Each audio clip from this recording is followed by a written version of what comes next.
मी एक छोटीशी गोष्ट ऐकली आणि वाटलं ही गोष्ट तर आपल्या सगळ्यांचीच आहे. तर मग एक छोटीशी गोष्ट ऐकूया. एक मुलगा होता. तो सायकल शिकत होता.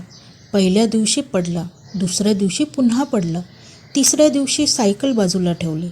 तो म्हणाला, माझ्याकडून हे होणार नाही, मी सायकल चालवू शकत नाही, हे माझ्यासाठी नाही. त्याचे बाबा शांतपणाने म्हणाले, सायकल कठीण नाही, तू अजून तोल धरायला शिकतोयस. दुसऱ्या दिवशी बाबांनी सीट पकडून ठेवली. थोडे पुढे गेले, मग हळूच हात सोडला. मुलगा चालवत राहिला आणि त्याला कळलंच नाही की तो स्वतः सायकल चालवतोय. तो कधीच कमकुवत नव्हता. त्याला फक्त थोडा आधार आणि थोडा विश्वास हवा होता. आपण सुद्धा आयुष्यात असंच करतो.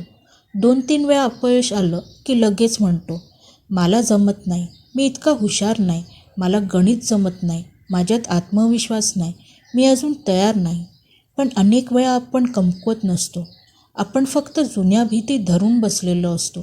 चुकीच्या सवयी पाळतो, योग्य मार्गदर्शन मिळत नाही, स्वतःला वेळ देत नाही, स्वतःवर शंका घेत असतो. एकदा पडल्यावर पुन्हा उभं राहायला घाबरतो. आयुष्य बदलायला मोठं चमत्कार लागत नाही, फक्त स्वतःबद्दलचा एक विचार बदलायला लागतो. एक छोटासा बदलही पुरेसा असतो. मला नाही जमतपासून मी शिकतोय इथपर्यंतचा प्रवास सगळं बदलून टाकतो. कधीकधी समस्या आपल्यात नसते, परिस्थितीत असते. हार मानू नका, कदाचित अजून योग्य संधी मिळायची आहे. स्वतःकडे बघण्याची नजर बदलली की आयुष्य हळूहळू बदलायला लागतं.